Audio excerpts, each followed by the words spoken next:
welcome to this episode of International Consulting Podcast. I am today with Sana Kibz, right from New York City. She's a Nigerian-American radio host, beauty blogger, and digital marketing strategist. Hello, Sana. Hi. So you are doing a lot of different things. You're very complete. Listen, I try to give myself the opportunity to go after everything that I desire. Well, looks like you do. So we will mostly be talking about digital marketing today and brand management. Digital branding is what you do for your clients, right? Yes, I do. So how does it work? Well, first and foremost, digital marketing and brand management is taking the brand and creating a voice that people on the outside looking in, which would be potentially your consumers, you want them to understand what the value that they're going to get from your brand is, how they can trust your brand to deliver on that value, and what it is that your brand promise is going to be. And so when creating and developing a brand management strategy, you have to understand what you need to tackle in regards to whether it be information, whether it be what type of services you're offering, what type of product you're offering, and then translating that into the value and the content that people are going to know and love. At which part of a brand creation should brand management happen? Should you think about it before? Can you do it after the brand is created? Well, it definitely depends on the type of person that you are. So if you're someone that you've already done the blueprint, you've already done the background work, you've already come up with your business plan. And so now you bring in the digital marketing aspect, because a business is not just online. But if you have an e-commerce store and things like that, then you're based online, but you can still do offline initiatives for your branding and your marketing. However, when bringing on the digital marketing person or the brand manager, you want to bring that person on before you launch, because you want to make sure that you're launching the correct way and that you are doing the necessary things that you need to do beforehand, like the market research, like the keyword research, the target marketing, understanding your audience, understanding your brand voice, your brand colors. All of those things matter, because ultimately the first time you launch, you don't want to be the type of brand that you're so indecisive that one week you're blue, black, and yellow, the next week you're brown, white, and green, and people are all over the place about your brand. You want to make sure that you have that brand management in place so that when you come out strong. So actually there are a lot of activities involved in brand management. You just mentioned some of them, maybe all. Yeah, so when creating a brand, you want to make sure that you understand, first and foremost, the character profile of this brand. So that is the age, the demographics, the type of income that you want the person to have, ideally, the locations that you're going after, and things of that nature. And then once you create that character profile, then you start to create the content that targets that character profile. Okay, I can see actually why it might be better for a brand to call somebody like you, a digital marketing strategist, to take care of it, because it involves a lot of activities. Yes. And it's definitely a hard work. Yes, definitely. So what would you say is a typical brand? How long does it take typically to put in place a digital brand management strategy? Well, it certainly depends on how far along the brand is. So there are some brands that come to me that they have everything already. They have their logo, their colors, their fonts, they have their target market already. So all you have to do now is come up with the concepts and the content that they're going to be able to use to put themselves out there. Then there are some people that all they have is just an idea. They're like, look, I have this idea. I don't know what to do or how to do it. So then we go ahead and we create the logo, we create the brand colors, we create the font. So it truly depends on what level you're at. And there's some people who they're already out there. Their brand is already out there and they're already growing, but they're at a plateau where they don't know what to do next because they're stuck. And so the brand manager will then come in and say like, okay, have you thought about this? Have you thought about putting your brand here? Have you thought about creating this type of content? And so it really depends on where you are in your brand journey.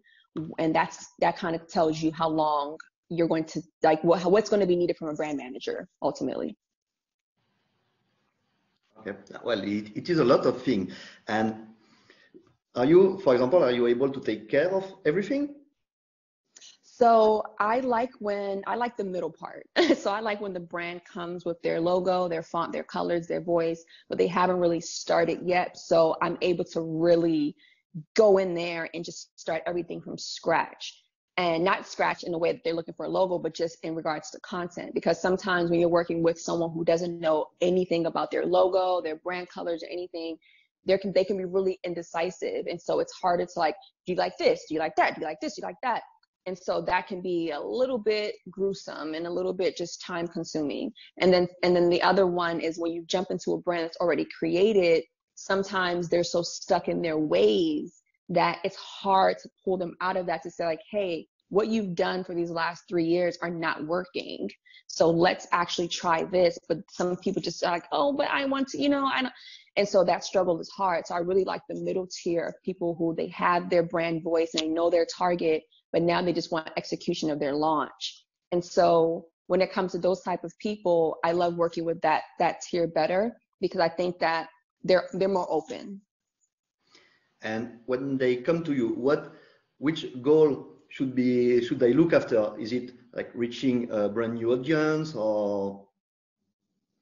I think the first thing is building brand authority. And what that means is first building brand trust. So start putting things out there that people either find humorous, or they find entertaining, or they find informative, or they find motivational, until you actually launch. I tell every brand that I work with, that's why I like working with that middle tier, because I'm able to come in and we start the page. Let's say, for example, social media, Instagram, we would start the page off with just some inspo post and some quotes. So that's why I like working with the middle tier, because I can come in and start off with posting things like quotes and posting things that are inspirational and posting some beautiful images, and just kind of like get the audience anticipating, and then boom, you launch. And I think that's the best way to launch on social media, because it starts to build the awareness of your brand, but then it also starts to lead into the brand authority that you're going to eventually create, because you're using your brand colors and you're using your brand voice in those pre-stage launch posts. And regarding online branding, is it important to be on all platforms? I believe that you have to find the platform that is right for you. So if you are a brand that your majority of your target market is young teens, then maybe you want to be on TikTok or Snapchat. But if you are someone who you're catering to older people, then maybe you want to be on just Facebook. But if you're a young, cool, and hip brand, or if you're someone who, you're in that middle portion of like ages and all that stuff, then you can be on Instagram. And if you're someone who you're B2B, or your B2C, sometimes your B2C, because that's what LinkedIn is doing now, you can be on LinkedIn. So it just depends on what it is that you're trying to target, what you're trying to go after. But I honestly believe that every brand should have a profile of their business on every single social media page, because what you do not want is for someone to come and take your business name. So even if you're not active on that platform, you want to at least have your business account underneath your ownership. But to be active, that depends on who you're targeting. Actually, to choose the platforms on which you want to be active and have a brand strategy in place, your book is very useful. Yes. My book, The Beauty of Branding, talks about how you can use social media in each of the 7 top social media accounts, profiles, to create the best brand strategy and the best brand growth for you online. And so I break down in my book, The Beauty of Branding, I break down the different ways that you can use social media, such as Facebook, Instagram, Twitter, Pinterest, all of those major social media profiles. And then I also teach you how to build your brand awareness. I also teach you how to build your target market, because a lot of people think that their product is for 8 billion people in the world, and that's not the case. You have to understand that maybe 1% of that, of 8 billion, is what you need. And that's already 800,000, or is it 800 million? I'm not a math genius, but you guys know what I'm basically trying to say. And so I believe that once I instill that in people's minds while reading my book, they start to understand that, look, I just have to target these amount of people. I have to understand my brand. I have to utilize these platforms the correct way. And then I have to use the over 50 resource tools that I have in my book on how to make sure that your brand is strong online. So actually, to put in place a digital brand marketing strategy, a good starting point could be your book. Yes. Yes, So I believe that it's your brand manager in your hands. So if you're someone that all you needed was the information and you can execute it yourself, then my book would be great for you. But if you're someone that just wants to understand what it is that a brand manager does, then you read the book and then you're like, okay, so now I know the things to ask of a brand manager because I've been able to read it in this book. So it's 30 pages of 100% usable and actionable content that everyone who's read it has said this has been an amazing, informative book. I totally agree on that. Thank you so much. Actually, yeah, it helps defining the main guidelines of a brand management strategy online, and then it is actually better to have a brand coordinator or a digital marketing strategist to put this strategy in place. Yes, definitely. You definitely want to, I think with any brand, regardless of what stage you're in, if you're going to bring on anyone for your business, even if you don't know exactly what they're going to do to execute their role, you should kind of have some type of idea of what that person is supposed to do. Because what you don't want is to bring on someone and you have absolutely no idea what they do, and then they get over on you. Because to be very honest, like that's a possibility. So what I like to do is make sure that my client knows exactly what it is that I'm going to provide for them, so they know what to expect from me. So they know that, one, I'm not wasting their time or their money, and two, they hold me to this regard so that they know what to expect from me and for their brand. And so are you always able actually to reach these targets? I believe that I create realistic goals. I never tell a client that I'm going to get you 10,000 followers in 2 weeks. Like, I don't say anything unrealistic unless you're, jumping off of a bridge and you're filming it to go viral. But I do not advise that at all. But I'm realistic. I'm like, you know what? We can post during the peak hours of posting on social media. We can target the right people. We can engage with them. We can create this type of content. We can see what our competitors are doing. We can analyze what's working, what's not working for them, and we can utilize that for our own marketing strategy. Never be afraid to look at your competitors. It's not about copying anybody, because no one has no one has done anything that hasn't been done before. So never be afraid to look at your competitors to see what they're doing. So I believe that I create very realistic and attainable goals, and each client has seen growth because of it. That's amazing. Actually, that's something I see a lot online. People usually have unrealistic goals about digital marketing. Like, as you said, get 10,000 followers, but that's not something you can directly buy. Well, you can, but you really should not, because you shouldn't. They will not be engaging with your brands, and yeah, actually, it even looks bad when you see these accounts with thousands of followers and nobody interacts with their content. You know instantly that they get it. 100%. And I have a really good eye to know if someone purchased their followers. And I use that same eye when one of those pages tries to contact my clients to possibly get free clothes or to get free skincare or whatever the case. And they're just like, oh, can you please send me some free clothes? I have 100,000 followers. And I'll go to the page and I'm like, look at their engagement, look at their likes, look at previous posts, and then I come back to the client and I say, don't waste your time. Their page is purchase followers. So you have to make sure that as a brand manager, and just as a brand in general, don't get too excited when you see an influencer reach out to you that has a whole bunch of followers that says like, hey, I want to represent your brand, send me things for free, because you have to make sure that they're a real page, because a lot of people purchase their followers. And so you have to make sure that the content matches up. And even if there's a lot of comments and there's a lot of engagement, what are they saying in the comments? Because some people are in engagement groups, and engagement groups is when you drop a link in the group and everyone's supposed to comment on your engagement. They call them engagement groups. So basically that's how they have them on WhatsApp and they have them on Telegram.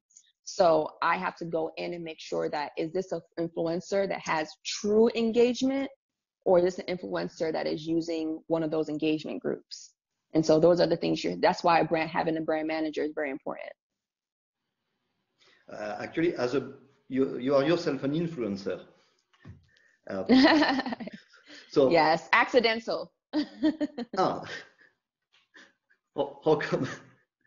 Because that wasn't the goal. You know, some people they're like, okay, I want to get on social media, I want to become an influencer. I was just posting just to post. And then, you know, the followers and the likes started to come. And because I know digital marketing, I was able to utilize that for my own personal accounts. And so I started to see brand growth on YouTube, on TikTok, on Twitter, on Instagram. And so now if you are a brand looking for a girl like me, I say, hey, I'm available too, because I've never felt like, because I'm a digital marketing person, I should keep myself from getting a brand deal from another company, because those two do not relate. But I do make sure to sign a non-disclosure agreement and a non-compete with each of my clients, which means that I can't come out with a product similar to your product after a year of doing business with you, just to make sure that there's that separation. But to say that I can't work with another company, that has nothing to do with my clients. Okay, and so actually, as an influencer yourself, do brands ask you to help them find influencers for their business?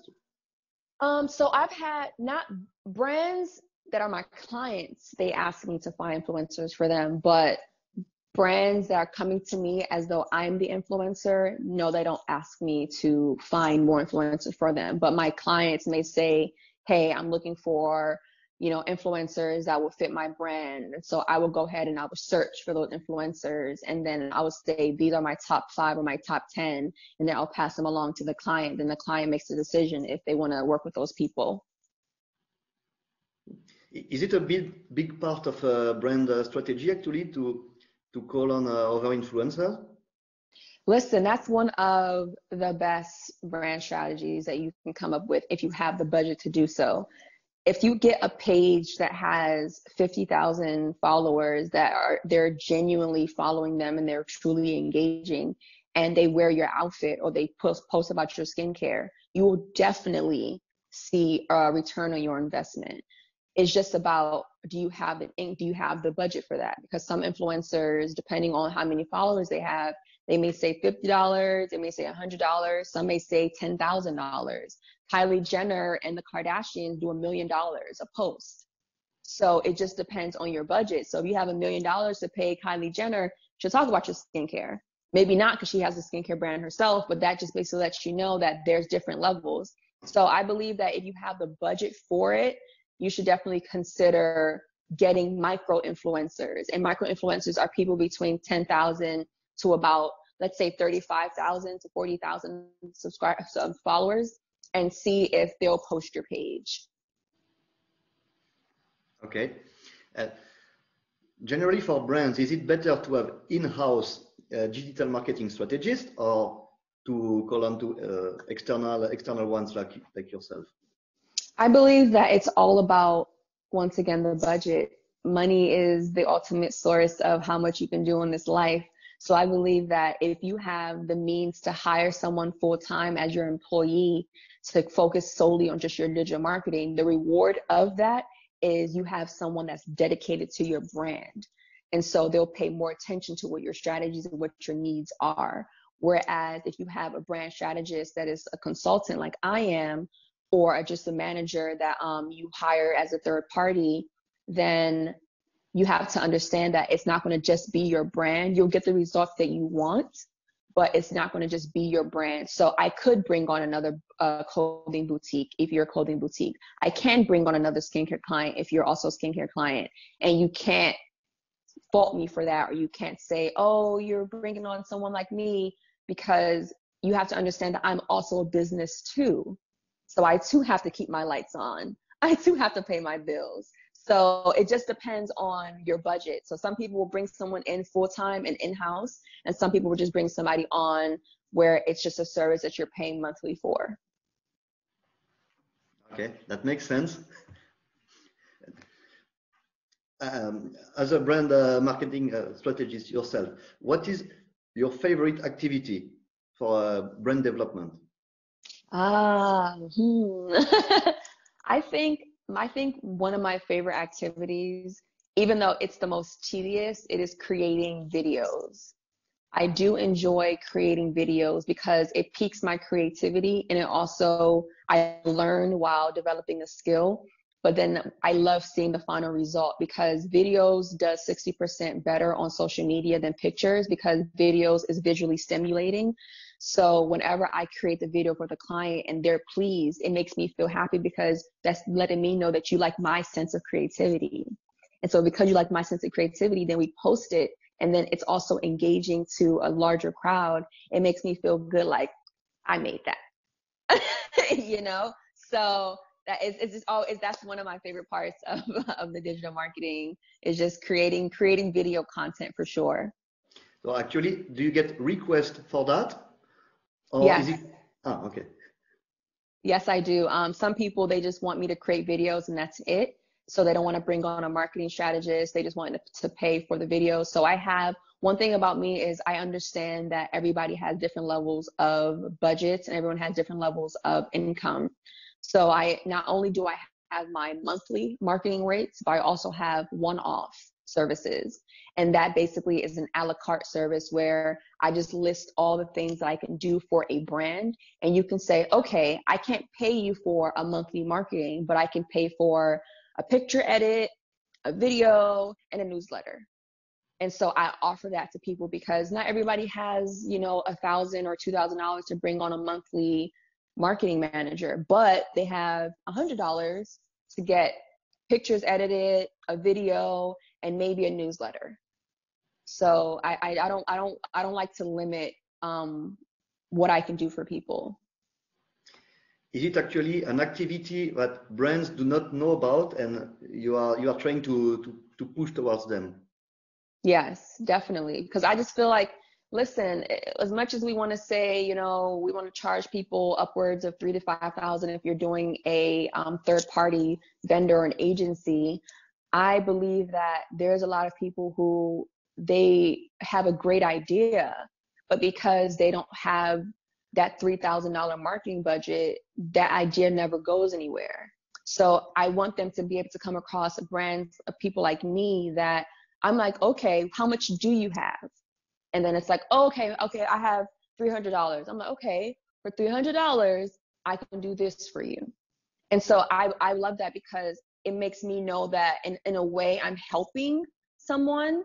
Even though they're paying, I still feel like I'm helping them, because I'm giving them the juice and the goods that I know bigger companies that I've worked for pay an agency hundreds of thousands of dollars a year. So. But are these big brands although sometimes asking independent strategists like you? I've never seen that. I've seen I've seen third party like photo editors and retouchers and things of that nature, but most of the big major corporations that I worked for, they have agencies that they have that are on payroll. And would you actually recommend these big brands to use agencies, or more to find themselves independent strategists? I think they should give independent strategists a fair shot. I think that sometimes they believe that if they hire one person to take on this global brand, it would never work. And that may or may not be the case, because you don't know what having that extra person on your team, what ideas that they have, because I believe the hunger is different from someone who's a freelancer or a contractor like me. Your hunger is different, so you're more on the ground. Whereas if you go directly to an agency, You know, they're I'm not saying that they're not as hungry, but they have more shoulders to rely on if like things don't go their way. There's more of a security blanket. Whereas when you hire independent strategists, it's like, I gotta make sure this works because this is my bread and butter. Like I have to make sure this works. So because of that hunger, because of that drive, I produce better results. Mm-hmm. And what would you recommend potential independent strategists to do in order to find clients, to find brands? I believe that everyone should show what you can actually do. So if you are a service-based company, if you are a service-based brand, if you're a service-based individual, whether that be a digital marketing strategist, whether that be a hairstylist, people have to know what you do. So in order for you to do that, go to the platforms that you're trying to get people to hire you from. And so what I recently did is I was very busy with my clients up until the beginning of September, where I took the time to just understand that a lot of people don't know about my business because I'm not online pushing my business. I have my clients already because they're coming from referrals, but now I want to get new clients. And so in order for me to get new clients, I have to show my ability. So right now I'm building my beauty of branding marketing on Instagram, where I'll be teaching and just giving free tips and tricks on digital marketing. I'm going to also be dropping more videos on different digital marketing things that you can do by yourself or you can hire me to do. And I believe that that gives people value to say like, she knows what she's talking about. Let me ask her and reach out to her. And so I believe with any service-based business, utilize social media to put yourself out there and also give people the value so that they see that you are a brand authority and that you're worth, you know, what it is that you're asking for. Mm-hmm. Definitely. Well, it surely is important for digital strategists to show in the digital world what is about what they can do for sure. Yes, exactly. And so what would be your best tips for a good brand awareness digital marketing strategy? I believe some good tips would be to definitely make sure that your brand is cohesive. A lot of people tend to just post up whatever it is that they want on their social media accounts, but cohesiveness shows brand promise and it shows brand trust. So you want to make sure that when people see your page, they know in literally 7 to 10 seconds what your brand is about, whether it's because of the colors, the fonts, the messaging. So that is very, very important to make sure that you have a theme and a cohesive brand. The second thing that I would say is make sure that you have high quality content. And so don't post up grainy photos. Don't post up grainy videos. Make sure that you actually put the emphasis in the quality of your content. So whether that is finding the apps or the software that you're going to be able to use to create better content, or whether it is hiring somebody on sites such as Fiverr or Upwork or people like me to create that content for you. And then the last thing that I would say is definitely to make sure that you are engaging with your target market, because a lot of people like to what I call post and ghost. And post and ghost is just posting on social media and then stepping away and going about their life. And then they come back like, why don't I have any engagement? And it's like, because nobody knows that you exist, because nobody knows that you posted, because nobody knows what's going on over here. So what you need to do is you need to go to your target audiences. You need to use those hashtags. You need to engage with those target audiences, because what you're doing is you're essentially knocking on their door and saying, hey, I know you don't know me, but I'm over here. And then if you're posting high quality content, then they're going to stay. And so that is what you have to do to make sure that you are building brand awareness on social media. And maybe a fourth tip would be then to contact a specialist like yourself. Well, that is always the first tip. That is always the first tip. So the first tip actually would be to read your book, contact you, and then if you can't do it, then come back to me again. Okay, well, that sounds great.